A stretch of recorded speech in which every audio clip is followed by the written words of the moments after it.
Hey yo, and welcome back to the letter. I am back from my little week of rest. And we are here in Hana's bedroom. This is the not opening the cellar. So we chose not to open the cellar. I was curious about opening it, but I think this is the route that'll get her and Zach together. Our poor little virgin boy. Let's continue. It's just fatigue. That's what I keep telling myself, although I can't ignore the strange feeling in my gut. Either there is something wrong with this house, or there is something wrong with my head. Sleep will be elusive tonight. October 28th, Friday. Luke is already gone by the time I rise. There isn't a single hide nor hair of him to be found, and trying to call him on his mobile is a bust, as it only goes straight to his voicemail. That's twice in a row he's gone on me. And for him to disappear today of all days is every bit upsetting because of what's to come. The morning is once again filled with a whirlwind of activity. Fortunately, I am much more refreshed as I took a break from my responsibilities. I haven't the fanciest clue where Luke was yesterday.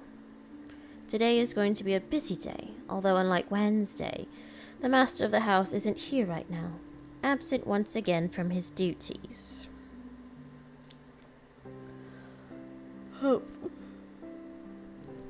Hopefully he'll be back in time for the party. This is our house, after all. A grand housewarming party for the wonderful Wright mansion. He's totally with the interior design lady. I don't know. There's like some weird goings-ons there. Every person of importance from Luxembourg is invited, and there will be a few guests flying in as well. Of course, there will be some people from the media, along with friends and acquaintances who are no less important, regardless of their status in society. Marianne and I discussed business and last-minute touches to the house before finalizing everything. Not that there is much to change from our original plans. Bar any huge additions to the property itself, the mansion is nearly 100% complete.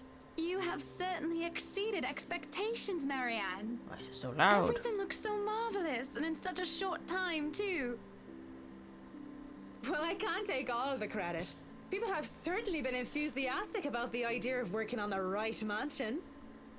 There won't be any more problems unless Mr. Wright has any more objections about the second bedroom.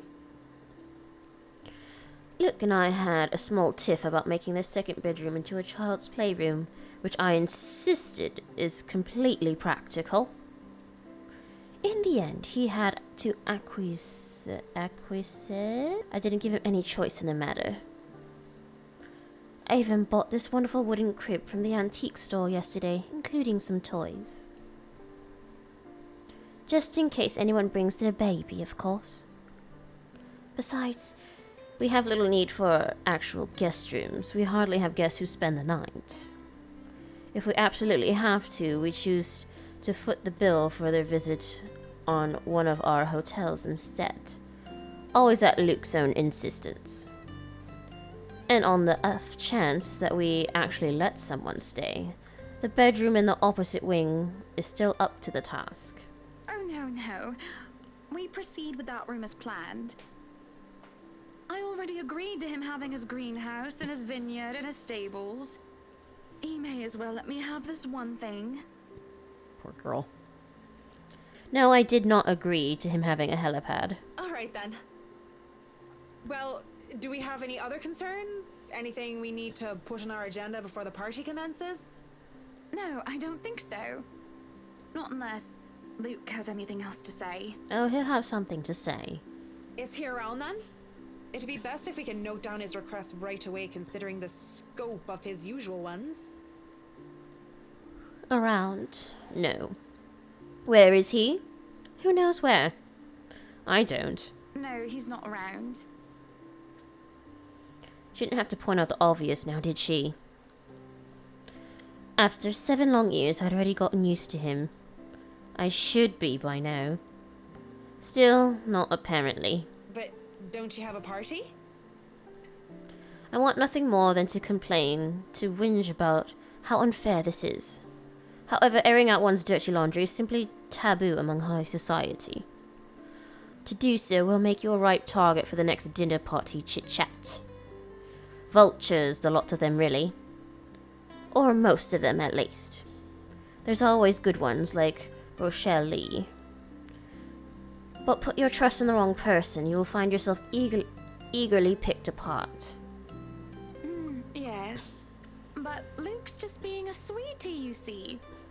That friend he's visiting, he's having marital problems and he's just trying to cheer him up. Perhaps I'm being a bit too rash, a bit too hot-headed in divulging details. But I thought myself clever with the plan to dress it up as gossip. Marianne's raised eyebrows make me unsure whether she's interested or not. Although that does make things better if she has no interest and therefore has no hidden intent to utilize whatever I might say to her. They've been married for a long time and they've hit a... how do they say it? A rough patch. His wife has a drinking problem and can be very neglectful. The poor thing really does his best to be a good husband. But it's never enough for her. Sometimes I think it's the years. Maybe it's been so long that they've lost that romantic spark. What do you think? You were asking for my personal opinion on the matter, ma'am? Yes? Do you want me to be honest, or... I guess honesty? Be honest with me, Marianne. I don't need someone to sugarcoat it. I'm not some fragile thing that I'm just going to break down at the slightest thing. She hesitates, taking a sip of her coffee, while I stare into my own cup of tea. The silence stretches on, and I almost believe that she will never answer my question. I suppose that I shouldn't blame her, putting her in a tight spot like this. Her hesitation is understatable, though I loathe to admit it. She simply wants this whole thing to stay professional. But then she speaks. If I'm going to be completely honest, I need to ask. This is about you and Mr. Wright, isn't it? Too smart you are. It's my turn to hesitate now. I really didn't expect such a straightforward question. And to get to the heart of the matter? I suppose I'm not as clever as I'd like to think. Or is it really that bad that an outsider can see our little marital troubles? Surely we aren't that obvious, are we? Kinda. We put up the act as a perfect couple for years, although it hadn't been a act. Marianne is just more keen than the average person, of course. It is a necessity to her career. She's been working so closely with us. Yes, that's it. Suppose it is. What would you tell me? Then, I tell you it's none of my business. I tell you that I don't want to meddle. But, if the troubled husband with the neglectful wife asked me for my honest opinion, I'd say that he shouldn't base his happiness and his self-worth on someone else. Someone who won't even give him the time of the day. Wise words. Maybe he should try being independent for a while. See what it's like when he isn't trying to please someone else and doing things for himself. Everyone's supposed to be their own man or woman, right? A bit of breathing room never hurt anyone. That's just my 2 pence worth, of course. So you're saying they should divorce? Nothing as drastic as that. If they're afraid that it might lead to just that, then maybe that is what's meant to happen in the first place. We shouldn't let our fear control our lives. But it's just a short hiatus is all. Or, couples therapy? Look, I'm really not the best person to ask about relationships. So grain of salt and all that. She trails off, having said her piece, and leaves nothing but a smell of coffee and Earl Grey between us. There's a calm, despite the nature of what has just been discussed. To say that her words make me start to think is an understatement. To say that I'm not considering her advice is a lie. And to say that this might just be the calm before the storm is a possibility. Others have had shorter marriages, yes, but plenty have had celebrated long and happy ones as well. My own parents celebrated their Koro anniversary before they passed away. But 7 years? 7 years isn't a whole lot in the grand scheme of things. It isn't a whole lot of time to see what and where our relationship can bring us. And it's the same time. And at the same time, 7 years. Well, it hasn't been entirely made up of unhappy years, has it? It won't last forever. It's not supposed to, anyway. I just dread the thought it might last for a very long time. I dread the thought that these small spats, these little disagreements, will turn into all-out resentment.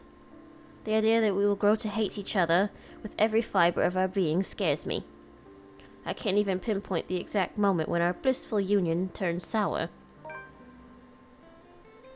When did he start to seek other women, lacking any ulterior motives?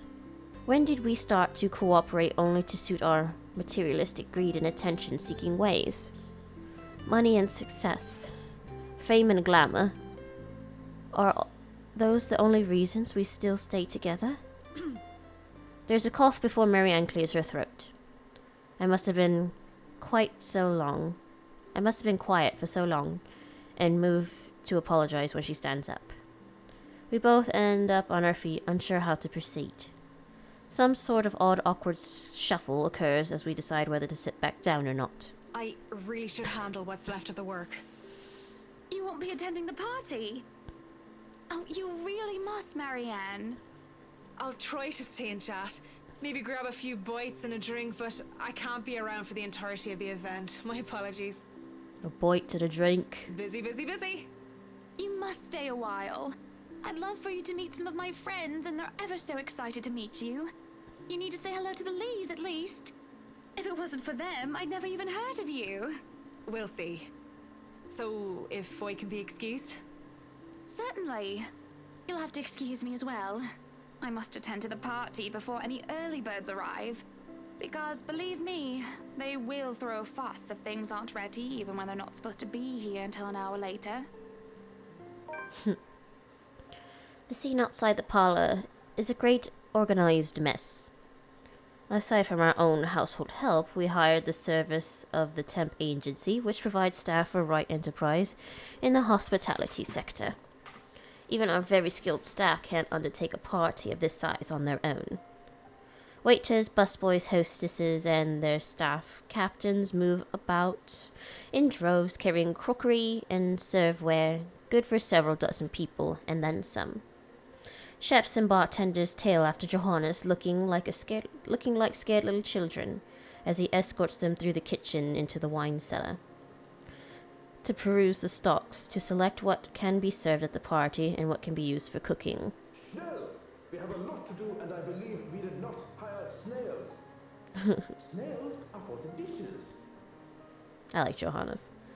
A string quartet readies up to play for the evening, tuning their instruments as they fill the air with idle chatter. Floor decor where thousands fill vases, wreaths, and baskets. White petals are scattered along the driveway up front. That's a little much. An ice sculpture of a reindeer is brought in carefully by a pair. It's followed by a simple cake. Just a 5-tier white chiffon one with white chocolate mousse, fresh berries, and light dusting of edible gold leaf. Yes, a simple cake. But despite the fact that I told Marianne how I will attend to all of this, I find myself unable to focus or care for any of it. I still have our discussion running through my mind, and looking at all of this, I only see Luke everywhere. These are all the grand things that Luke wanted to have for the party. I had wanted a small, elegant, simple gathering with only a select few invited, namely the people who I would actually trust to enter my home. I did not want any bloody politicians or paparazzi in here, no matter how used to them I am, and catering them. At least be here for your party. Damn it, Luke. The entire thing screamed Luke Wright, and I can't help but add another question to my growing list of queries. when did I lose myself? It's always been about him nowadays, isn't it? What about Hannah Wright? What about Hannah Evans? I used to be my own woman, who made her own name, her own career, and her own decisions.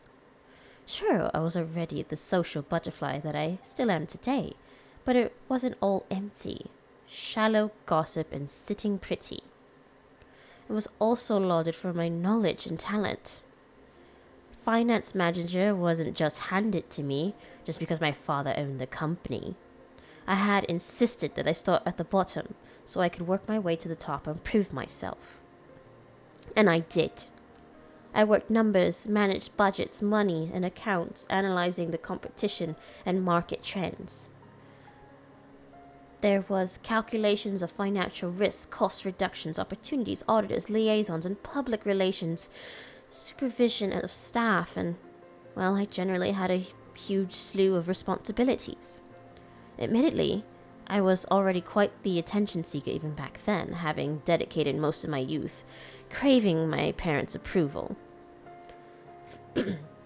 Failing that, I turned to others, looked to praise from anyone who would give it, however fleeting it all was.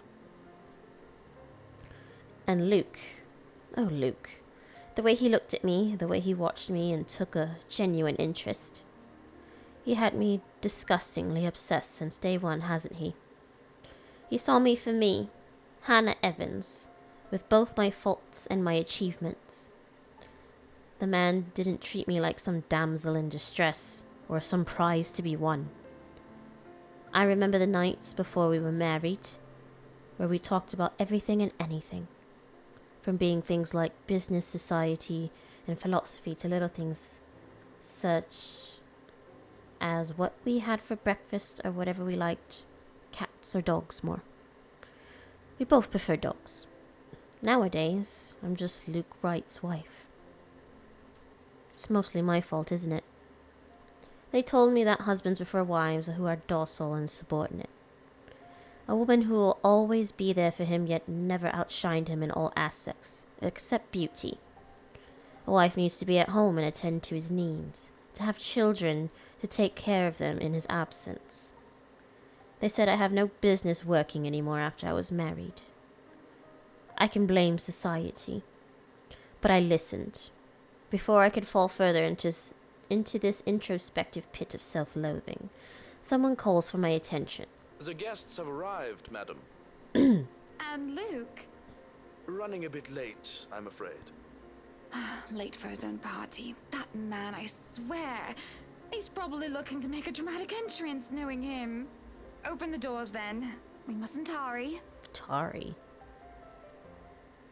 Cars line up the driveway, preparing the front of the mansion with vehicles of every kind. Grand Tourers, supercars, even the odd high-end muscle car or two, convertibles, grand saloons, and other luxury cars can be seen being parked by valets. A handful of cabs drive off, possibly for those who thought it would be too troublesome to bring their own cars. There are at least 2 different media vans as well. They're all here for what may be considered the biggest event of the year for Luxembourg. So far, who knows what we'll plan for the winter holidays. Welcome everyone. Please make yourselves at home. She has very short fingers. Or at least they look short. Some of the guests idle, enjoying the warm, if not the strange sunshine we are experiencing before the gloomy skies inevitably return. They greet acquaintances and friends with warm smiles, others less so. From where I stand, I can see the hierarchy of power, the ties that bind these individuals, here whether through convenience or necessity. However, there are also a few who are not here to further cement their current place in high society. Such as that young man with his oriental air, ignorant of the looks he receives from women and men alike. Be careful with Shirley, alright? Or that rose-haired woman talking on her phone while she looks unsure why she's here exactly. Yes, I'm at the party already, Mom. Yes, I'll say hi to her if I can. I see Zachary, the photographer, as well. He talks to a few of the other media crew with an air of familiarity. I was just here a few days ago, yeah. And the inside is huge, but the staff are pretty helpful if you get lost. I had invited Father Norman, too. It's the least I can do after he blessed the mansion on my request, aside from my small donation to the church, of course. But the poor man had taken ill and went on a nervous breakdown of some sort the other day. And then there are people like the Chief Inspector. People who I can never be too sure about. People who stand on the border between being suspicious and being trustworthy. Thank you for the invite, Anna. Husband still missing, I see. Where's your wife? I should be saying the same of your darling Rochelle, Lee. The doctors again. She told me she'll just be in the gardens. Bet she's lying and that she's somewhere around mingling, gossiping with the other ladies. It's no offense, but that seems to be all you ladies do at these parties. And aren't you gossiping right now? Yes, well, what about Luke? You are disgusting. Should we file a missing persons report now, or do you want to wait 24 hours? His voice makes me uncomfortable. He's around. You know, I can tell if someone's bluffing. Don't tell me, let me guess. He's finally drunken himself to death and not wanting a scandal, you've hidden his body. I was wanting to give this housewarming gift to him personally, too. It's a plate that holds a wine glass so he can stop killing himself with liquid lunches. Looks like it's too late for that. Nothing like that. Besides, this is a hardly polite conversation. Yeah. Oh, relax. I'm just trying to be cheeky to lighten the mood. It's not like I want Luke dead. Yeah, you do. You trying to get in her pants. The man doesn't serve dodgy plonk like the others when I visit, and he pays his respects well enough. I could use a glass of wine or 3, actually. Rochelle's been in a horrid mood. Threw her stilettos at me the other day and almost took an eye out. I wonder why. Not sure if this is how it usually goes, but I blame the pregnancy. I wouldn't know, would I? Still no plans for a baby? Well, I guess that's for the best. If it's this bad now, I can't even imagine how bad it'll be when that little baby bump becomes huge. I have mentioned how I don't trust him no matter how hard I try to do so. At least he brought a gift, I suppose. Why don't you just go inside and have some wine, Lee? Think I will, thanks. Okay, bye. Greetings such as these carry on the guests to continue to trickle in.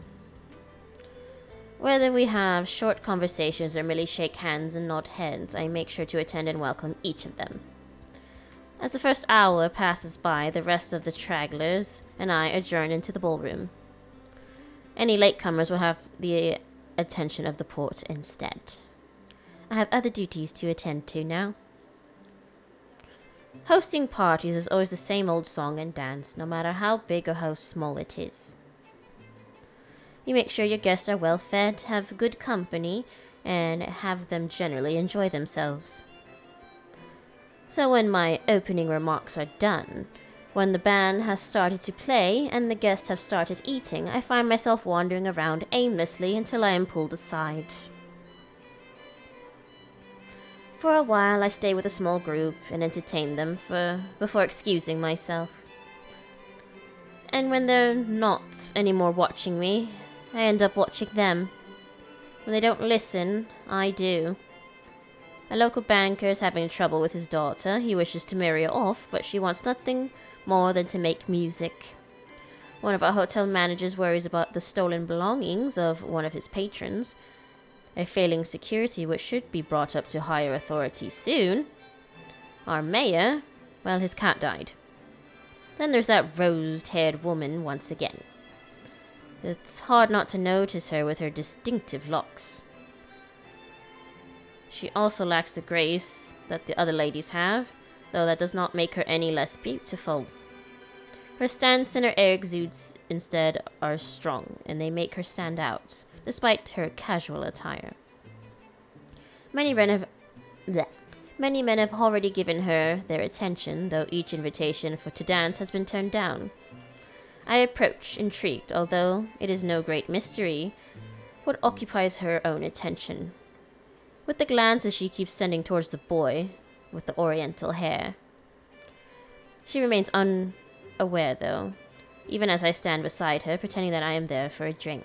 You would catch his eye a lot better if you wore nicer clothes, don't you think? Didn't realize the housewarming was going to be this fancy. I would have gone with a nice dress if I knew. Oh, you're fine, dearie. It's only really the parvenus, those who climb, that come to these parties all dolled up. Quite the black-haired beauty, isn't he? Hey, you got Zack. The boy comes over, but I do not speak any softer. He merely passes by, and is a wonder he doesn't hear what I say. Who, Ash? You know, you really shouldn't have turned down those offers. If I wasn't married, I'd happily go dancing with those young men. But you said a name. Ash. That's the exquisite lad you've been looking at all this time. I don't know him, and I'm the one hosting this party. That must mean you know each other. Is he your boyfriend then? Because that would explain those rejections. In all my life, I have never seen a face grow so red so fast. The shades of her hair did not help as well. This is the most pink I've seen on a person, really. What? No, that's ridiculous. He isn't my boyfriend. You want him to be. Such a violent reaction. A simple no would have sufficed. Many here would be happy to hear it. And I haven't been looking at him. That's right. You've been staring. Quite heatedly, in fact. Although I'm not sure if you look like you want to kiss him or kill him. It's more the latter currently. Currently? Just don't go murdering him on my property. I don't want to walk into a room and suddenly find a body there. I waver as I feel the burning of someone's stares. It is chilling, and though I am used to enduring the gaze of others, this one makes the hairs on the back of my neck stand up. It's chilling. And though I am used to endure... Oh, it's the same thing. She's just out in the open, huh? My attention is pulled from the girl, and I see a woman staring. Dark hair and dirty. She looks more like a beggar than a guest, and I have half the mind to call security on her when her mouth breaks out into a grin. All I hear is her laughing, taunting. Her stares make my blood run cold. She looks at me like I'm nothing but a pig to the slaughter for her amusement. It makes my hand shake and I nearly drop my drink. But then, in a blink, she's gone, and the buzz of the party returns. I'll keep that in mind, but... Are you alright? Yes, sorry. I just thought I saw something strange. It must be the trick of the light. Why is she here, and why is Ash here? Anyway, on a right, as you must already know. Rebecca Gales. Gales. Gales. The name is familiar, like a fond memory. I recall a kind lady, a private tutor, who treated me like her own daughter when I was young. She'd even bring me food when there was no need to do so. Usually stovies, which I honestly hadn't been too keen about, though I ate them nonetheless because she brought them for me. Oh, the professor! And your little Becky! My parents couldn't make it since they're in Scotland right now. And Mom says hi, by the way. But yeah, that's me. Little Becky. We met once before. Yes, oh, I remember you! You were the cutest little thing with glasses! And when we met, you were having boy troubles with this lad called something with an A. Man, you liked him for a long time. What was it again? Too bad. Ash is my boyfriend. Aaron, Alan, Adele, Albert, Alexander, Andrew? The more I list off names, the more red and more quiet Becky gets. She starts to look a bit miserable as her body language shows discomfort and stiffness. Perhaps I've triggered a horrid childhood memory. Surely I hadn't been mean when she visited with her mother. I don't quite remember all of it. Ashton! Ash! That man is that boy! The same one. Yep. Oh, goodness me, after all these years! I can see why, though. He's quite dashing. You don't really need to announce it to everyone with an earshot, you know?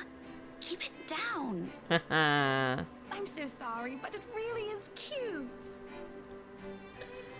And a tad bit sad. This is a nice party, Miss Wright. Please, Hannah is fine. We're friends of a sort, aren't we? We must be friends, seeing as I know about your little infatuation, Becky. Don't you worry, dearie. You'll have your happy ending yet. No. I'm not too concerned about that, am I? That's not what I'm looking for. What are you looking for? Oh? And what makes you think that? Doesn't everybody want their happy ending? The idea of happy endings sounds like they're just for fairy tales. I want a happy life, not an ending. And they are, sorta. I don't think you can just sit around, trapped in some tower and hope for the best.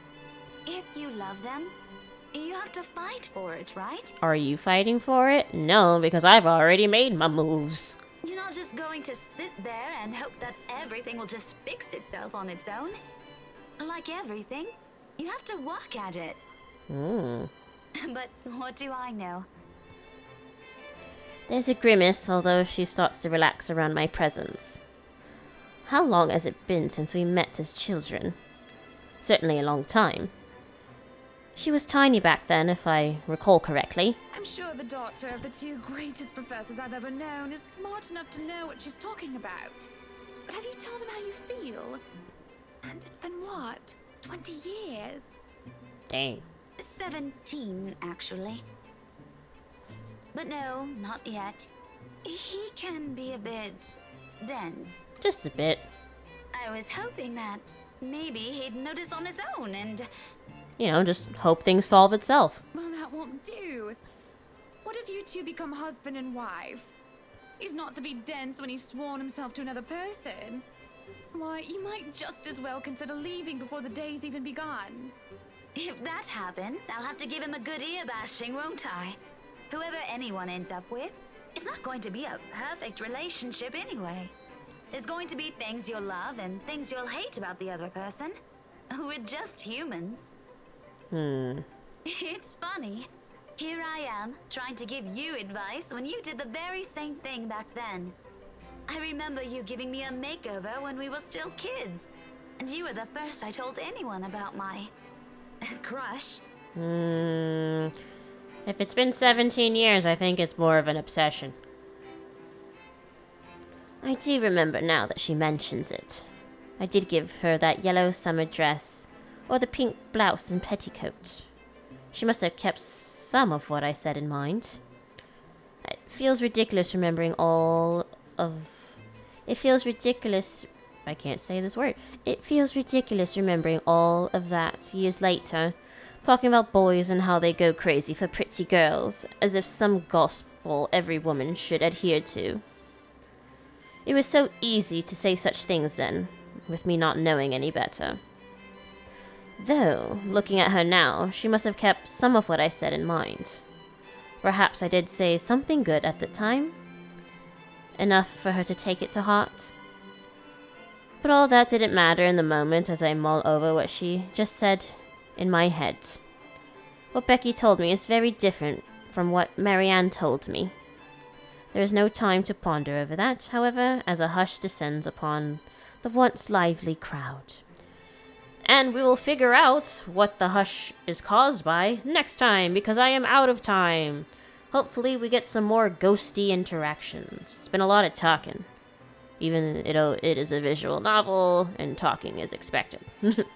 But thank you guys for watching. If you liked the video, don't forget to hit the thumbs up. If you're new to the channel, don't forget to hit subscribe and ring the bell so you know when I post. And I'll see you guys next time. Bye-bye!